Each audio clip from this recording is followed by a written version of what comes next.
ایک مومنانہ شان سے ہم دیکھیں اور جب دیکھتے ہیں کہ جی ایک مسلمان کے پیچھے جس نے بھی کلمہ پڑھا نماز فرض ہے، ہاں جی فرض ہے، 5 وقت کی نماز پڑھنا بھی، ہاں جی فجر میں 2 رکعت فرض ہے، 2 رکعت سنت، ہاں جی اس طریقے سے ظہر کے ہیں، اس طریقے سے عصر کے ہیں، اس طریقے سے مغرب کے ہیں، اس طریقے سے عشاء کے ہیں، سنتیں ہیں، فرض ہیں، نفلیں ہیں، لیکن ہر رکعت میں سورہ فاتحہ لازمی ہے۔ یہ کیا ضروری ہے بھائی سورہ فاتحہ؟ قرآن کریم ہے، آپ آگے پڑھ لیتے ہیں کوئی بھی ایک سورت، لیکن نہیں، جب تک کہ سورہ فاتحہ کی تلاوت نہ ہو نماز ہو ہی نہیں سکتی۔ ہاں اس کے بعد اگر کم سے کم 3 آیتیں بھی تلاوت کرو، رکوع کر لو، منظور ہے، لیکن 7 آیتیں لازمی ہیں۔ 7 آیتوں میں ایسا کون سا پاور ہے، ایسی کون سی ایٹامک انرجی اندر چھپی ہوئی ہے جو بار بار دہرائی جا رہی ہے؟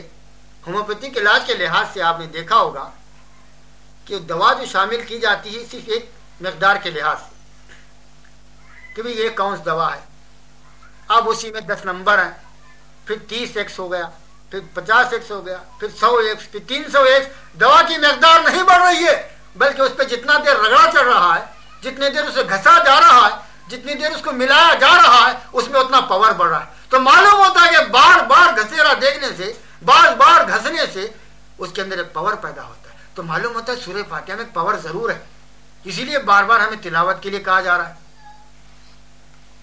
کہ سورہ فاتحہ کی تلاوت کرو۔ تلاوت دیکھیں ہم کیا ہے آخر اس معاملے میں، سورہ فاتحہ کے اندر کیا راز پوشیدہ ہے، ایسی کون سی چیز ہے جو بار بار تلاوت پر مجبور کر رہا اللہ تعالیٰ۔ الحمدللہ رب العالمین، جب ایک بندہ آتا ہے، ایک مومن بندہ وضو کرتا ہے، دنیا سے منہ موڑ لیتا ہے، گھر بار سے منہ موڑ لیتا ہے، مسجد کی طرف آ رہا ہے، بھائی مجھے نماز پڑھنا ہے، وضو کیا، مسجد میں داخل ہوا، انی وجہت وجہہ، اے اللہ میں نے تیری توجہ دے دیا، دنیا سے مجھے کوئی سروکار نہیں ہے، میں نے پیٹھ بتا دیا ہے، اللہ کی ہم قائم کرا، اللہ اکبر، الحمدللہ رب العالمین، سب تعریف ہے رب العالمین کی، دعائیں کر لیا، عاجزی کر رہا، تعریف بیان کر رہا اللہ کی، الرحمن الرحیم، مالک یوم الدین، جو بلا بدل دیے چلے جا رہا ہے دنیا، وہ رب ہے، ربوبیت کا سامان پیدا کر رہا ہے، وہ مالک ہے، حساب و کتاب جزا و سزا کا مالک ہے۔ اللہ کی تعریف بیان کر کے اب نیچے سے عاجزی ان کے ساری شروع ہوئی، دعاؤں میں لگا ہوا ہے۔ اب یہاں سے دعاؤں کی ابتدا ہوتی ہے، یہاں سے اپنے اور اللہ کے کلام کا مسئلہ شروع ہوتا ہے، ایاک نعبد و ایاک نستعین، اللہ ہم تیری ہی بندگی کرتے ہیں اور تجھی سے رستگاری چاہتے ہیں۔ بھئی یہاں جمع کا بھی صیغہ اور پھر بندگی کا مقام، بھئی اکیلا نہیں ہے بلکہ ساتھ لے کر کھڑا ہوا 84 لاکھ جانے، میں اکیلا نہیں ہوں بلکہ میرے ساتھ 84 لاکھ جانے، لیکن اب بندگی کا مقام کب ہوتا ہے؟ اللہ اکبر۔ قرآن کریم نے نفس کے متعلق کیا عجیب انداز میں پیش کیا، بندگی کا مقام کہاں سے شروع ہوتا ہے؟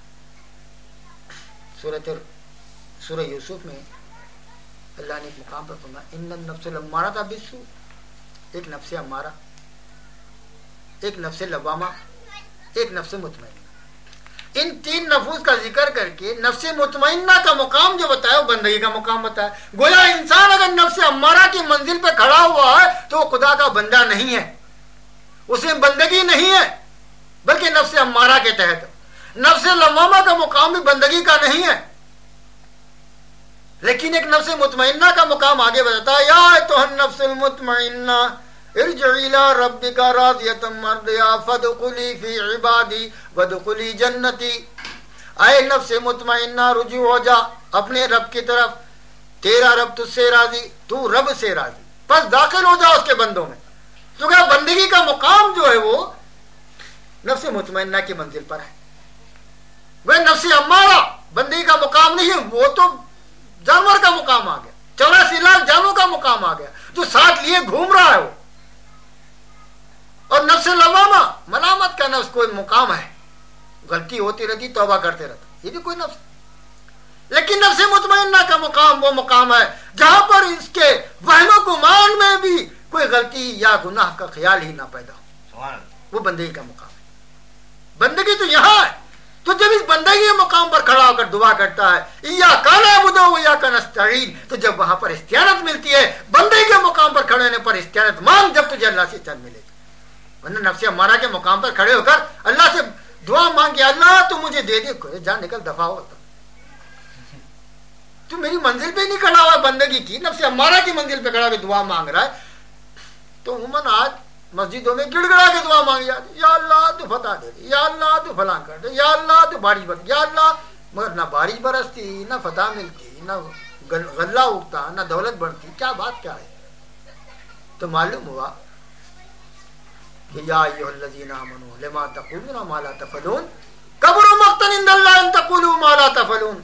اے مومنو, اللہ کے نزدیک یہ بہت بری شے ہے کہ جو تم کہو اور نہ کرو. جب کہہ رہے اور نہ کرنے کی منزل پہ کھڑے ہو اور دعا مانگے, کیا قبول ہو سکتی ہے؟ قبولیت کا مقام بندگی کے مقام پر ہے. قبولیت کا مقام بندگی کے مقام پر ہے. اگر بندگی کا مقام نہیں ہے تو پھر قبولیت کچھ نہیں ہے. لاکھ دعائیں پکارتے رہو, فوائل للمصلین الذین هم عن صلاتهم ساہون, واہ لوٹا دو ان کی تمام چیزیں, دعائیں اور نمازیں سب واپس کر دو, نہیں چاہیے. کیوں؟ اس مقام پر نہیں کھڑا. تو ایاک نعبد و ایاک نستعین, بندگی کی منزل پر کھڑے ہو کر اللہ سے مدد مانگ. جب تجھے مدد ملتی ہے تو وہاں پر دعا مانگتا ہے مومن بندہ, کیا یا اللہ تیرے راستے پر میں اس طریقے سے گامزن ہوں, میں جا رہا ہوں اس منزل پر, تیری مدد کی درکار ہے, تیری مدد چاہیے مجھے.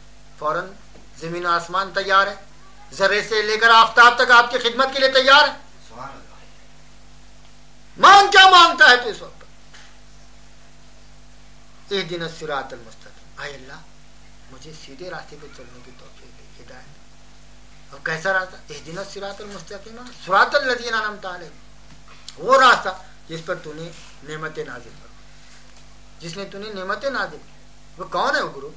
کس کی متعلق مانگ رہا ہے؟ کون سا اشارہ کر رہا ہے؟ کس بات کی طرف توجہ دلا اللہ کی؟ کون ہے وہ گروہ جس پر نعمتیں نازل کیا؟ قرآن نے تشریح کر دیا. انعم اللہ علیہم من النبیین صدیقین والشہداء والصالحین.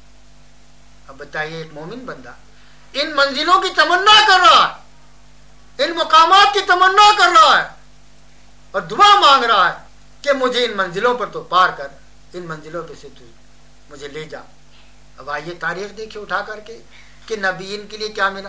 من النبیین کیا نعمت ملی, کون سی دولت لوٹ گئی ان کے اوپر, کون سی ان پر باغات میوے کے نازل کر دیا اللہ نے. جس نبی کی تاریخ اٹھا کر دیکھیے سوائے جوتے کھانے کے اور کچھ بھی نہیں, مار کھانے کچھ بھی نہیں. کوئی گاؤں سے نکالا جا رہا ہے,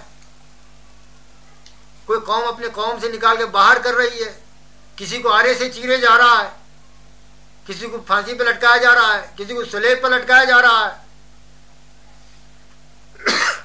تو نبیین کی تاریخ تو یہ بھری ہوئی. دعا مانگتا ہے ایک مومن بندہ کھڑے ہو کر نماز میں, جب خلوص دل سے دعا مانگتا ہے تو اللہ تعالیٰ گھر میں اس کی آزمائش شروع کرتا ہے. کھانے کے لیے تنگی شروع ہوتی, بیماریاں گھیرتے ہیں, اور انہیں بولتا ہے کیا مصیبت, گئے تھے اللہ میاں سے روزے بخشوانے کے لیے تو نماز گلے پڑی ہوئی جہار ہے. ہم گئے تھے وہاں پر کوئی دولت مانگنے کے لیے, یہ رہا صحابی خالی ہو رہا, اب چھوڑو بھائی اس مسئلے کو. ارے بیوقوف, تو نے تو مانگ مانگ کے چیز مانگی ہے, پھر تو کیوں بھاگ رہا ہے, فرار اختیار کر رہا ہے. انعمت علیہم کی نعمت سے مالا مال ہو رہا ہے تجھے, وہ نعمتیں مل رہی تجھ کو, آزمائش میں آ رہا ہے, تو ان منزلوں پہ گزار رہا ہے, نبیین کی منزل پر. اب صدیقین کی منزل کیا ہے؟ اللہ اکبر, ایک ایسا مقام ہے صدق کا. ایک مثال سامنے ہے تو وہ صدیق رضی اللہ تعالیٰ عنہ کیا کی کہ جب اللہ کے دین کی نصرت چاہیے, مدد کی ضرورت, تو اس وقت پر حضور نے فرمایا کہ کون ہے آج, میں آخری دفعہ تم سے اپنی ایثار مانگ رہا ہوں, تم جو کچھ کرنا چاہتے ہو آج کر لو, اس کے بعد پھر کبھی تم سے نہیں مانگوں گا. جب یہ الفاظ سنے, تاریخ کہتی ہے, تب حضرت عمر فاروق رضی اللہ تعالیٰ نے اپنے دل میں سوچا کہ آج مجھے موقع بہت اچھا ملا ہے کہ اب تک ہر وقت حضرت عمر صدیق رضی اللہ تعالیٰ سبقت لے کر گئے, آج میں حضور کے پاس ایثار کا سبقت لے جاؤں گا ان سے بڑھ کر. آپ فوراً گھر گئے, جا کر بیوی کا حصہ بیوی کو دے دیا, بیٹے کا حصہ بیٹے کو دے دیا, اور جو کچھ بچا اور اپنا حصہ نکلا لے کر حضور کے دربار میں پہنچے. اور صحابیوں نے بھی کیا, اور صحابی نے بھی کیا, حضرت عمر صدیق رضی اللہ تعالیٰ عنہ بھی سارا لے کر پہنچے. سب حاضر ہو گئے. اب پوچھا جا رہا ہے, رحمت اللہ عالمین سوال کر رہا ہے, کہ عمر کیا رکھا ہے تم گھر پر؟